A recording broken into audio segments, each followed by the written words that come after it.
Assalamualaikum semua. Mula sekali akan nak minta maaf kerana kita tak sempat untuk buat Zimit terakhir untuk sesi odot kita pada kali ini.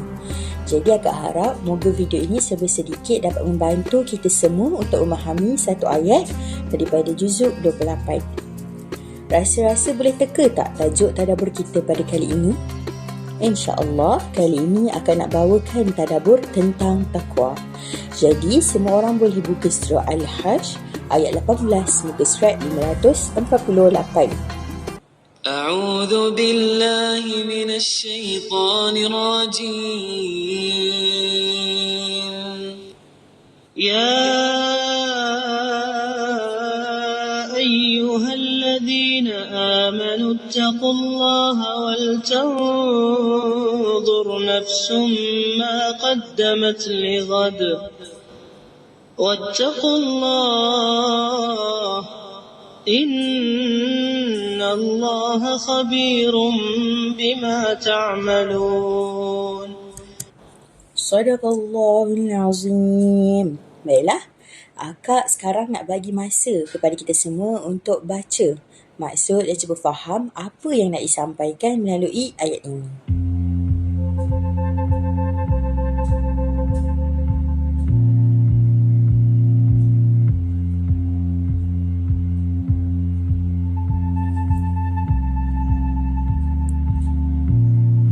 Bismillahirrahmanirrahim. Kita mulakan.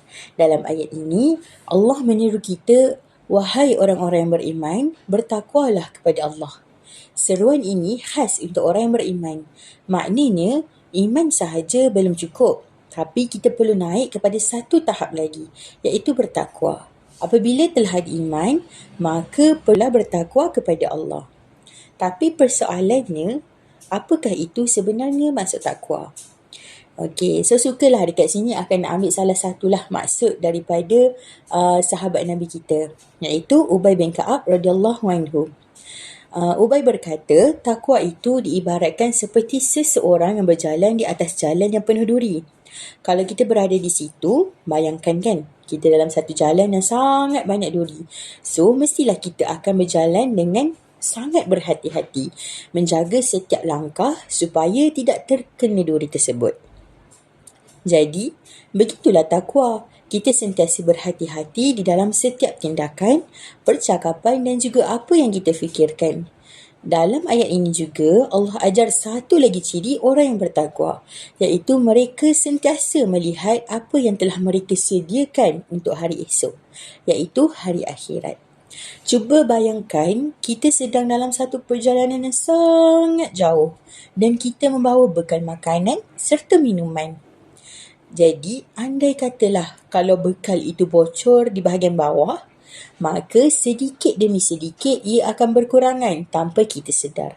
Ataupun mungkin kita tak jaga betul-betul bekal itu sampai ia jatuh dan habis tertumpah semua bekalan kita. Begitu jugalah dengan amalan kita. Pahala itu adalah bekal kita. Tapi dosa-dosa kita ibarat lubang yang mengurangkan bekalan tersebut. Ataupun tingkah laku kita yang tidak berhati-hati ketika kita menjaga pahala-pahala kita itu. Sebab itu Allah suruh kita melihat kepada bekal tu bermaksud bermuhasabah diri kita. Cukup tak bekal kita atau sebenarnya semakin hari semakin berkurang. Jadi, macam mana kita nak bina takwa dalam kehidupan ni?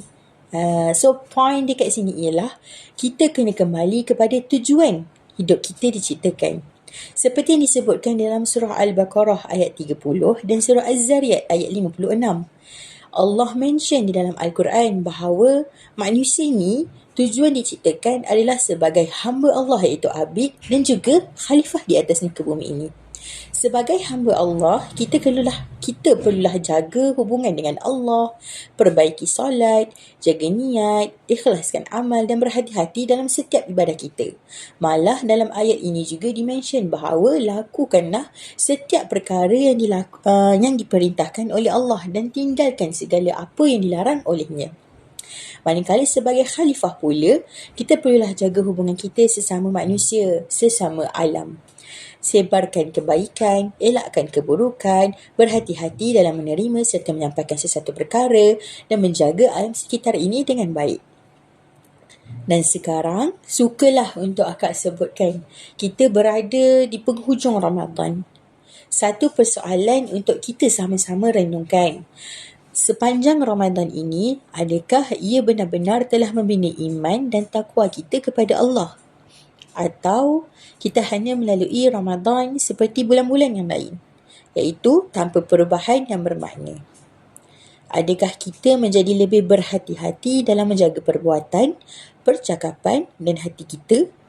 Atau selepas Ramadan ini, kita kembali kepada kebiasaan yang lama? Okey.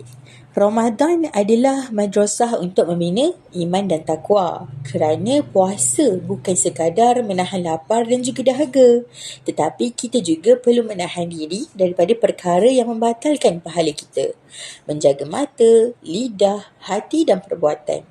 Tapi persoalannya sekarang, adakah kita benar-benar lulus dari madrasah ini?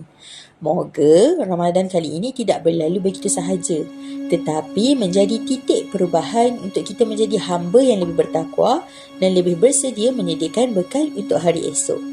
Kerana di bulan inilah kita belajar untuk menjadi orang yang sentiasa berhati-hati dalam setiap amal perbuatan dan berterusan ke bulan-bulan yang lain. Amin ya rabbal alamin. Okey. So, dah nak hujung dah tadabbur kita pada kali ini kan? Jadi sebagai penutup, sukalah untuk akak ingatkan bahawa takwa itu bukan sekadar rasa takut kepada Allah, tetapi takwa itu adalah kesedaran bahawa Allah sentiasa melihat kita. Lalu kita memilih untuk berhati-hati dalam setiap perkara. Persoalannya sekarang, apakah bekal kita untuk hari esok?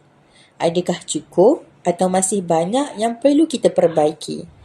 Moga Allah jadikan kita dalam kalangan orang-orang yang bertakwa, yang sentiasa menyediakan bekal terbaik untuk akhirat. Amin ya rabbal alamin. So, insyaAllah lah kita dah sampai penghujung dah. So, ini sahajalah tadabbur ringkas kita untuk juzuk 28. So, kalau ada masa, boleh tinggalkan feedback melalui link yang akan sertakan di caption nanti. Barakallahu fikunna kerana sudi mendengar sampai habis sesi tadabbur kita pada kali ini. Assalamualaikum.